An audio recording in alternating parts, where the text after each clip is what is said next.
Assalamu alaikum, everyone. Welcome to today's monthly Oman Society of Nephrology and Transplant CME meeting. It gives me great pleasure to introduce today's speaker, who will be talking to us about dialysis in pregnancy, which is an increasingly important topic because more and more women on dialysis are now desiring to become pregnant. Dr. Hafsa Rashed is a consultant nephrologist at Sahha Kidney Care, Abu Dhabi, and leads the obstetric nephrology service there. She obtained the Arab board certification in nephrology in 2019 and completed a master's degree in organ transplantation from the University of Liverpool. Her clinical and research interests focus on kidney disease in pregnancy, dialysis during pregnancy, and improving maternal and fetal outcomes through multidisciplinary care. So without any further ado, Dr. Hafsa, the floor is yours. Thank you, Dr. Ali. I would like to thank the organizing committee for inviting me today. This is the talk. This is the title of my presentation: Dialysis in Pregnancy, Practical Management, and Optimizing Outcomes. Here are the objectives that... we cannot see the screen. Oh. Can you see the screen? I see the screen, Ali. Oh, yeah? موجود يعني. Yes. They're clear. Use the screen. Good.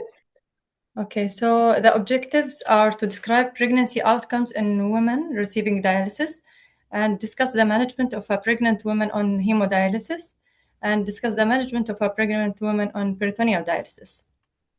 So I'll start with a case that I saw in my clinic. She is a 29-year-old female with a background of CKD due to FSGS. She is CKD stage 5. Her obstetric history is positive for 3 pregnancies. The first one in 2017, which ended up in miscarriage. In 2018, she was diagnosed to have CKD, and she had preterm delivery at week 33.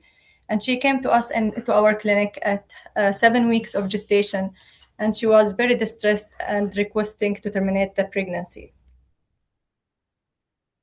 Her investigations are as the following. Creatinine is 390, reflecting a GFR of less than 15. It was around 11.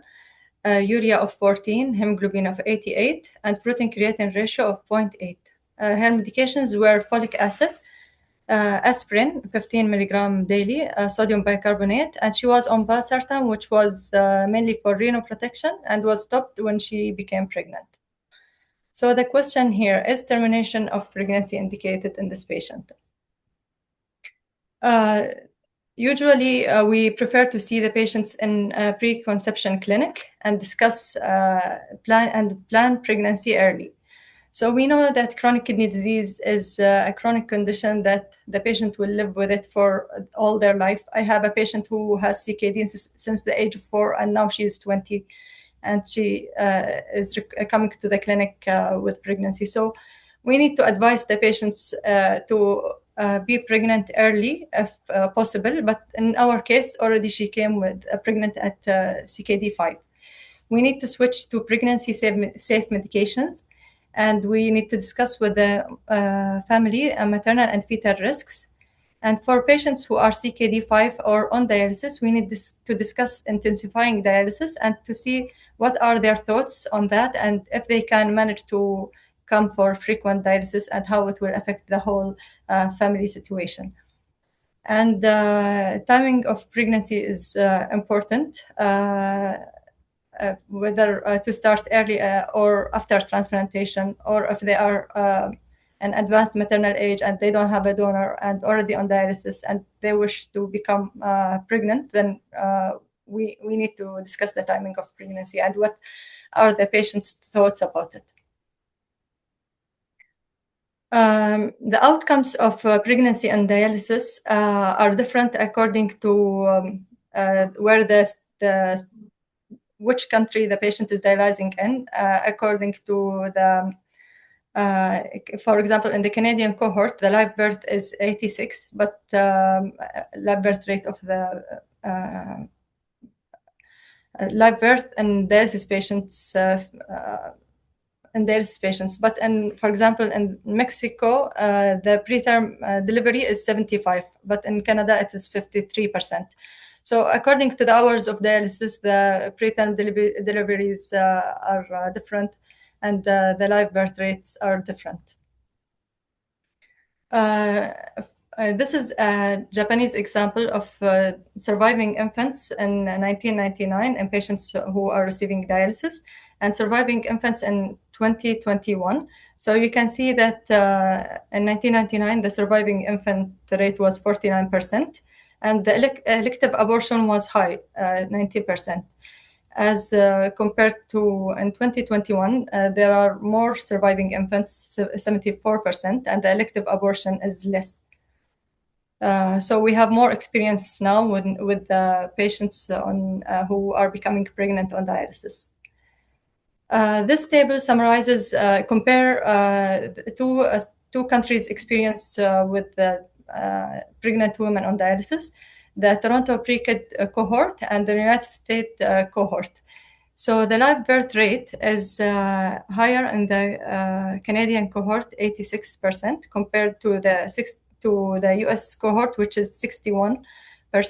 And the p-value is 0.03, so the difference is significant.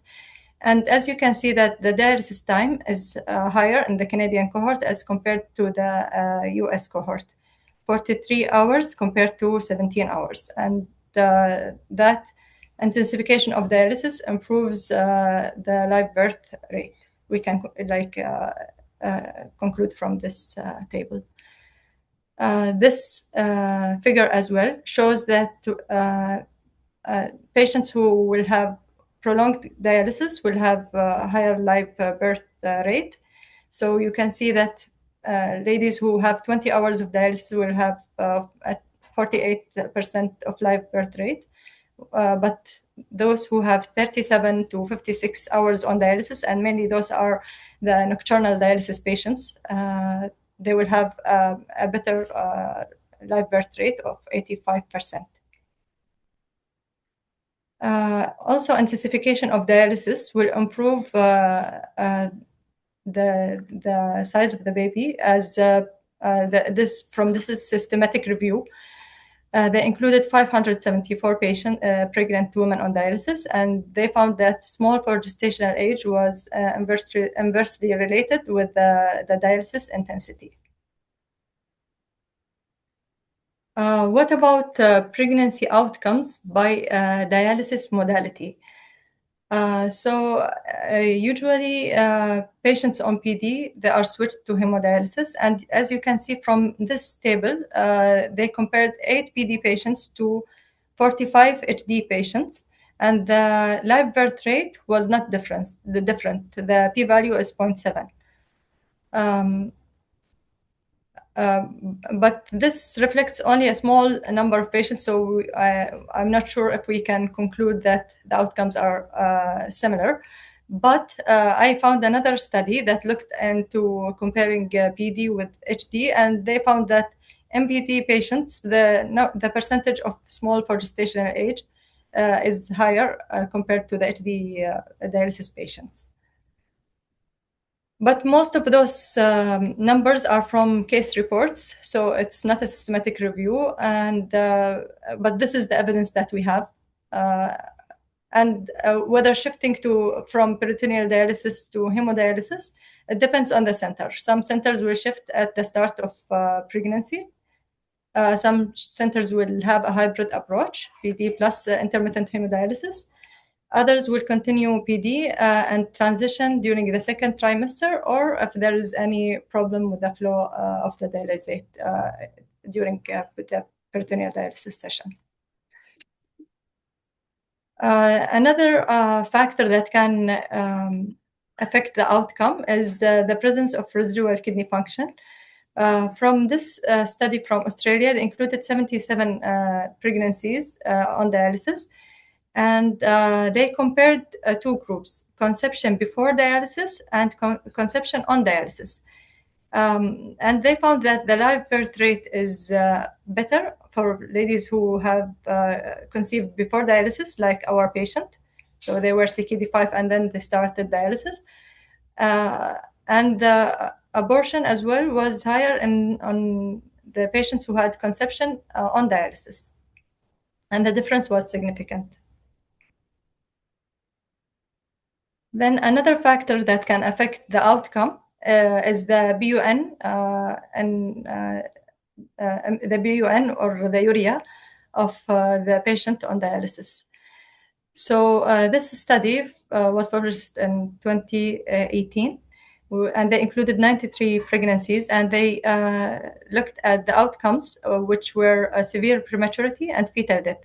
And they found that a BUN of more than 35 milligram per deciliter, reflecting a urea of 12.5 millimole per liter, was associated with the significant, if the urea was more than 12.5 millimole, there will be a significant difference in the survival, and there will be severe prematurity and fetal death. So usually we target in our dialysis patients who are pregnant a urea level of less than 12.5. What about the maternal outcomes on dialysis? So women who are end-stage kidney disease on dialysis, they will have a risk of having preterm delivery. They might undergo C-section delivery, which is higher than compared to women without CKD. They are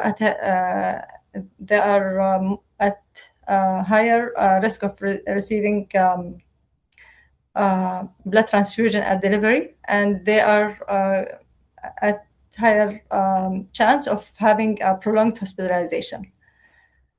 And it was estimated that cesarean delivery occurred in around 40% of pregnant women on dialysis. Preeclampsia is also occurs around 5 to 20% of pregnancies on dialysis, but it is somewhat difficult to diagnose it because already they start with a high creatinine, and sometimes they start with hypertension prior to week 20 of gestation. And proteinuria is not very accurate in our CKD patients.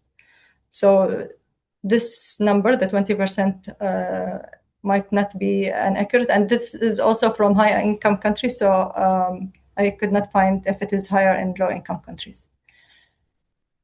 Having intensified hemodialysis also helps not only in having better outcomes in pregnant women on dialysis, it also helps in improves fertility, and it is a reproductive option, and a reproductive option for patients who have advanced maternal age and no live donor, or like in our patient CKD 5 and approaching dialysis.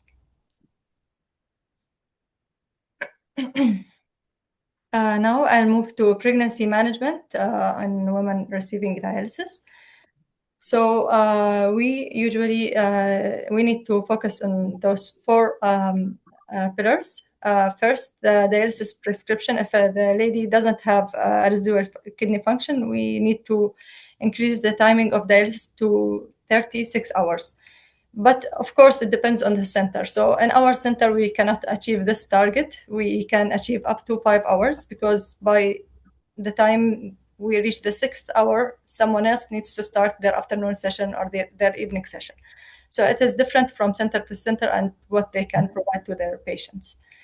The target urea should be less than 12, and we need to frequently assess the dry weight.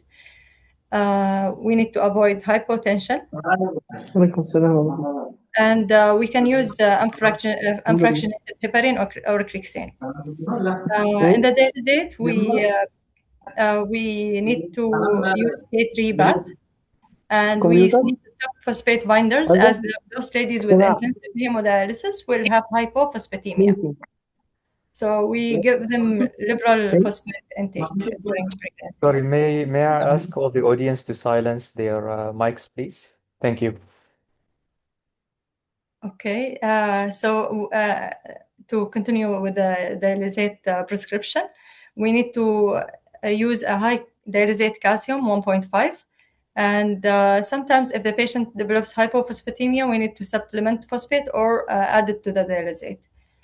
The protein intake should be higher as well, 1.5 to 1.8 milligram per kg per day, and we should involve the dietitian to help us and help the patient achieve this. The anemia management, ESA is safe in pregnancy, and iron IV, we can use it to reach a target hemoglobin of 10 to 11 or 10 to 12. Regarding the ultrafiltration goal, I find it a bit tricky because the lady in pregnancy will gain weight, especially after in the second and the third trimester. So we need to allow for this physiological gain, like 300 to 500 grams per week from the second trimester, and avoid hypotension. And the ultrafiltration goal in our regular dialysis patient, we can aim for 10 to 13 ml per kg per hour, but in a pregnant woman, I looked up what is the safest ultrafiltration goal. I found this physiological article looking at the fetal, middle cerebral, and placental and umbilical artery when they used an ultrafiltration rate of 6 to 8 ml per kg per hour.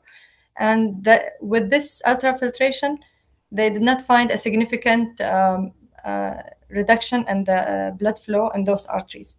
So we can use this target and to avoid higher ultrafiltration rates. What about the access for dialysis? Is AV fistula better than perm cath? Also, this depends on the center. There is no difference between using a catheter or AV fistula. Some centers will create AV fistula even in the first trimester. Some will prefer to use a catheter. So regarding the fetal outcomes, we can use either AVF or catheter. What about management strategy on peritoneal dialysis? We will emphasize management of anemia, dietary advice.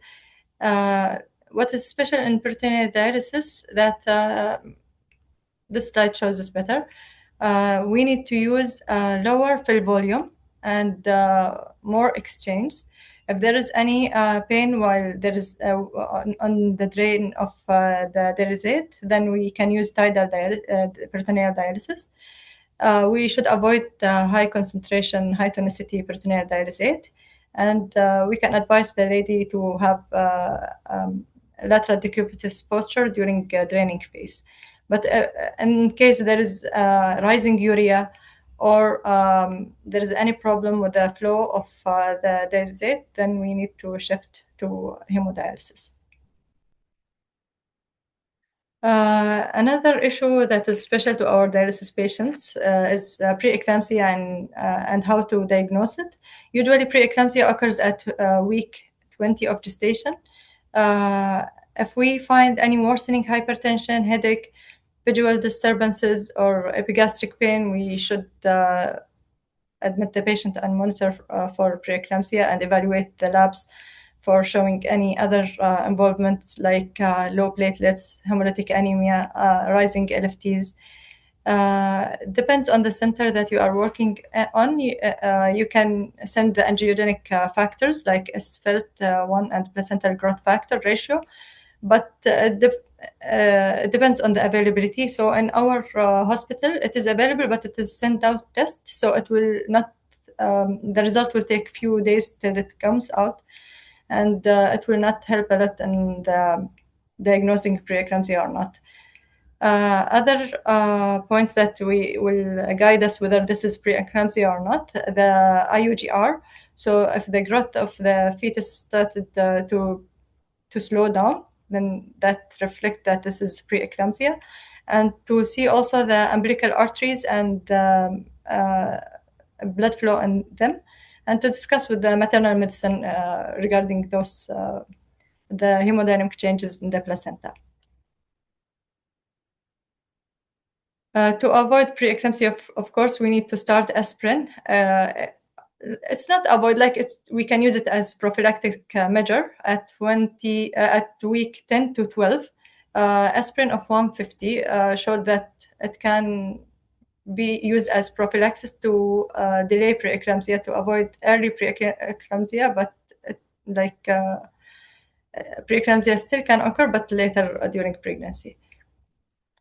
So delivery planning in a woman receiving dialysis, we plan to discuss, of course, in a multidisciplinary team, that delivery should be around 37 weeks to term delivery.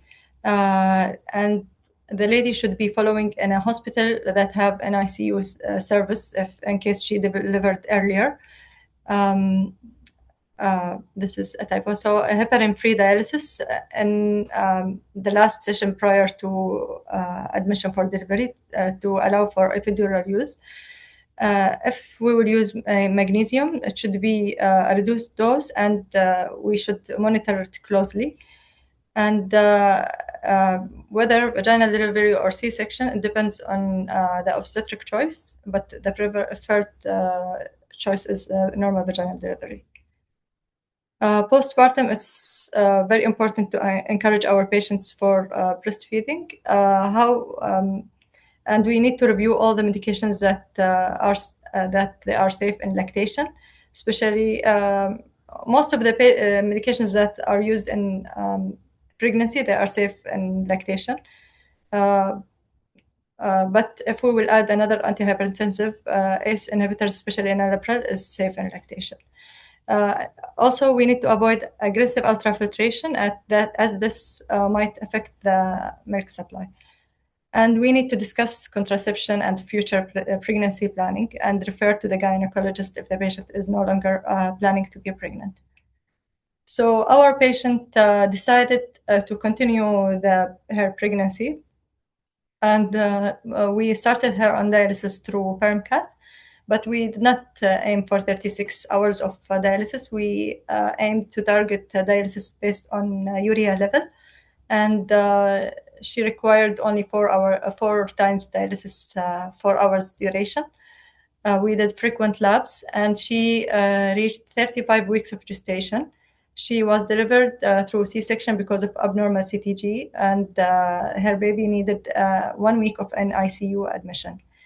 After delivery, we could not wean her off the dialysis. She remained dialysis dependent. Of course, we reduced the rate of frequency of dialysis, and she is now looking for options for kidney transplantation. So, in summary, pregnancy on dialysis is possible.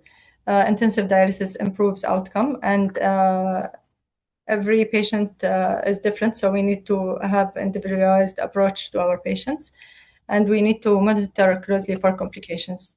And after delivery, we need to discuss breastfeeding, contraception, and plan for transplant. Thank you. Thank you very much, Dr. Hafsa, for this highly informative and important topic. That was a great talk. So I think we'll take questions now. But maybe I will start first. I have a couple of questions. So we know that residual renal function is very important, particularly for peritoneal dialysis. Do we have any data that women on PD might lose that residual renal function if they become pregnant? And if that's the case, is this something that we need to counsel the patients about? I did not come across an article discussing exactly residual kidney function on PD, but I think we need to counsel them regarding shifting to hemodialysis. And also, this is a good point that they might lose their residual kidney function, because we don't know really how their condition will be later on after they finish this pregnancy. Thank you.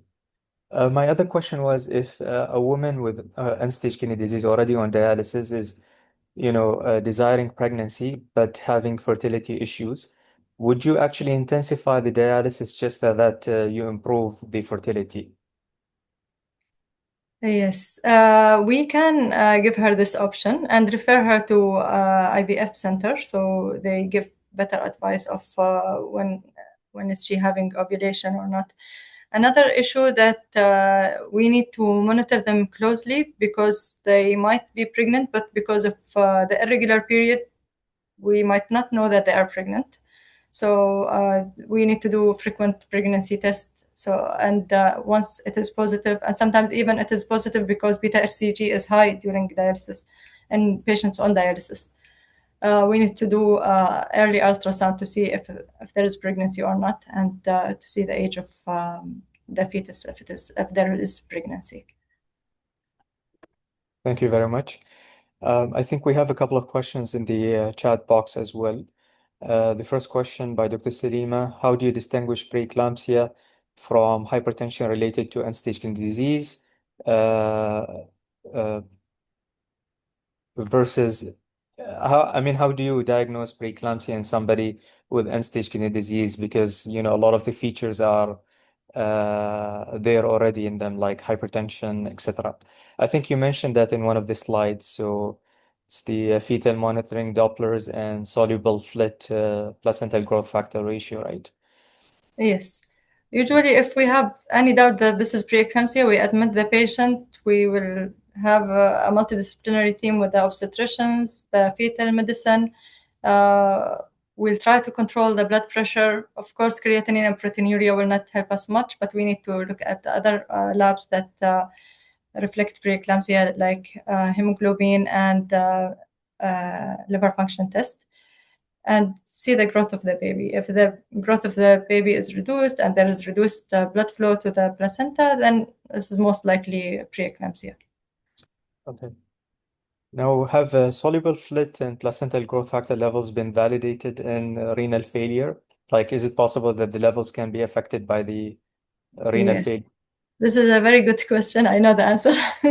So the ratio is helpful in patients on dialysis or CKD, but the absolute numbers can be affected in dialysis and CKD patients. So the ratio still can give us a clue. Do you have it in your hospital by any chance? No, we don't, unfortunately. Actually, our obstetric team is just looking into adding it as a diagnostic test, but I'm pretty sure we'll face the same issue like you. It's going to be a referral test, so we'll not get the results immediately. Yes. Okay, the second question is, how frequently do you ask OB doctors to do the scan, mainly to guide fetal weight and to assess amniotic fluid? Usually every month, unless the fetal medicine wants to bring them earlier. Sometimes they do every week. We have one patient who is admitted now. They are doing every week for her. She's at 25 weeks of gestation, so very critical time, because usually at 20, from 24 to 26, if there is delivery, usually the prognosis for the fetus is very bad. But after 26, still in ICU can take the patient. So it depends on what time and what are the findings of the ultrasound scan, and what is the condition of the patient. Okay. Thank you very much. I guess the last question. Oh, there are more questions coming. So is there any evidence about the outcomes of high flux hemodialysis versus hemodiafiltration or the use of medium cutoff membranes? That mainly the outcomes that I found based on the urea level and the time on dialysis. They did not mention about the type of filter or high flux or hemodialysis. So when we are targeting a urea of less than 12 millimoles per liter, we're talking about pre-dialysis urea, right? Yes. Okay. We have one more question. Third trimester, is it possible to keep the mother admitted in case of hypertension for close monitoring? I guess what is our threshold for admission in these women? They are high-risk patients. Anytime where you find uncontrolled blood pressure, and when I say uncontrolled, 140/85, this is uncontrolled in a pregnant woman, not like uncontrolled in a patient who is not pregnant. You are you can go on with 180 systolic, and you still give them some medication and ask them to go home, and if they are symptomatic, to go back to the hospital. Whenever you see that the blood pressure is marginal, we need to admit them because they are at risk of developing eclampsia as well, which is sometimes fatal for the mother. So keep a low threshold for admission for those patients, especially uncontrolled blood pressure, any symptoms of preeclampsia, blurring of vision, epigastric pain, flank pain. So better to keep a low threshold for admission. Okay. Do you have any experience with women on home hemodialysis during pregnancy? Unfortunately, our centers don't have home hemodialysis. The home hemodialysis that we have is like in-center hemodialysis. The timing only 4 hours and 3 times a week. When we had a pregnant woman on dialysis, we could intensify up to 30 hours only because our center opens 6 days a week. And if we make the time 6 hours, then she will take from the time of the dialysis patient who is coming for the afternoon shift or the evening shift. We have nocturnal dialysis, but we were worried because it is a like satellite nocturnal dialysis, and it's only 3 times per week, 3 times per week, but the duration is longer.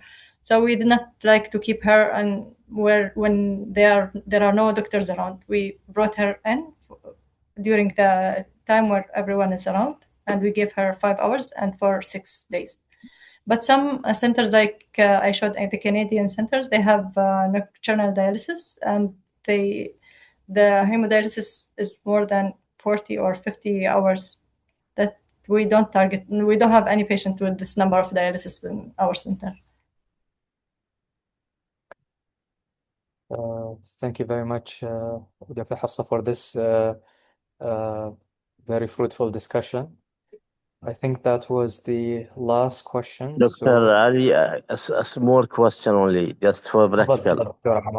In case of the facility in our country, in an emirate, do you think it's frequently hemodialysis 5 to 6 days per week with average 3 to 2 hours is better outcome to avoid any hypotension, another also dehydration in the fetals? I did not understand the question. My question in our setup, in golf, we have good ability.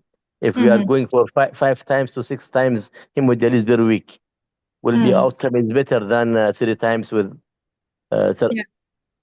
Yeah, definitely. At least with 3 hours, 2 hours to avoid hypotension during a long time or. The more hours of dialysis, the better the outcome. Yes.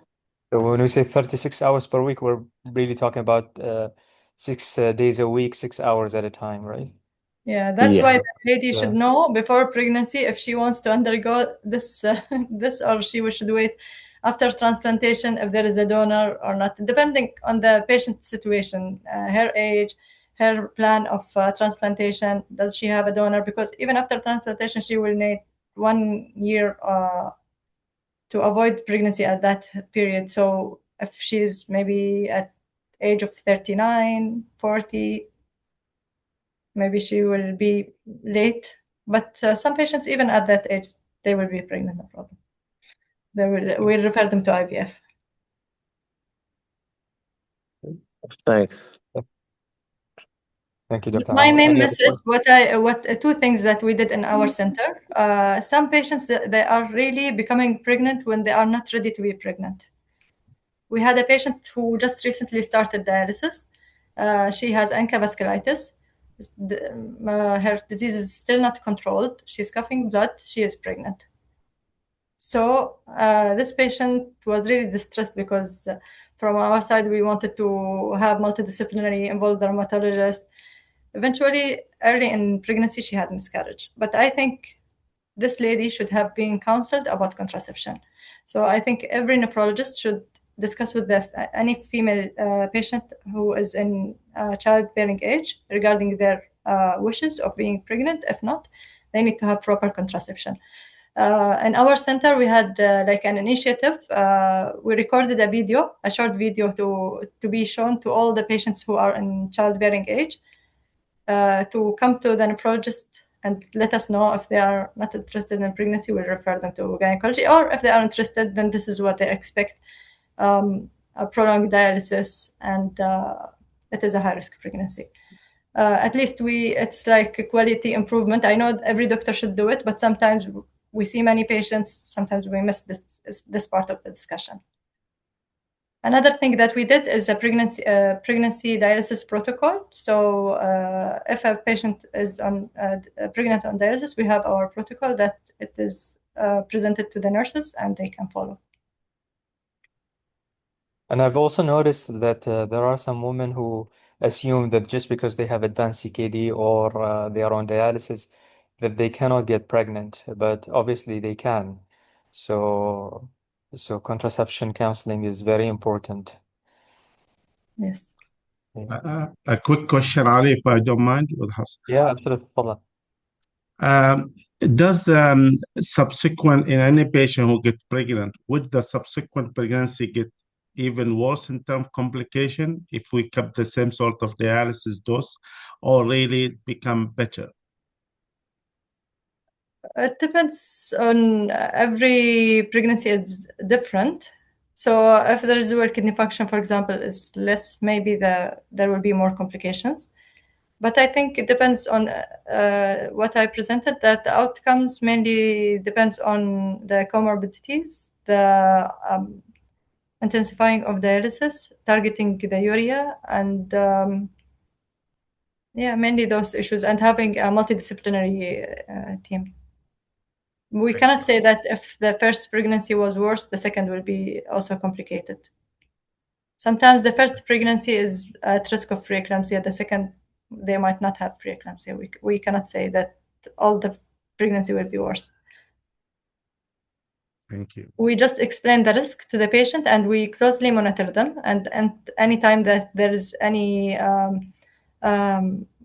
risk to the mother's life, we prioritize the mother's life first, because if the mother is healthy, the baby will be healthy.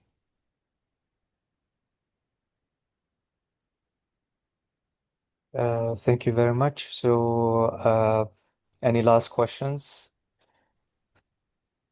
I think maybe we went through all the questions. So again, Dr. Hafsa, it was a great pleasure having you with us today. Thank you very much for the excellent talk. And I hope you can join us for future meetings also, inshallah. And thank you for the invitation. And I wish all the best for the Egyptian team in the World Cup. Inshallah. Yeah. The timing had to be changed for the match. Yeah. Inshallah. Yeah. Thank you, Ali. Thank you, Hafsa. Thank you, everyone. Thank you. Thank you very much. So we conclude the meeting, inshallah. All the best.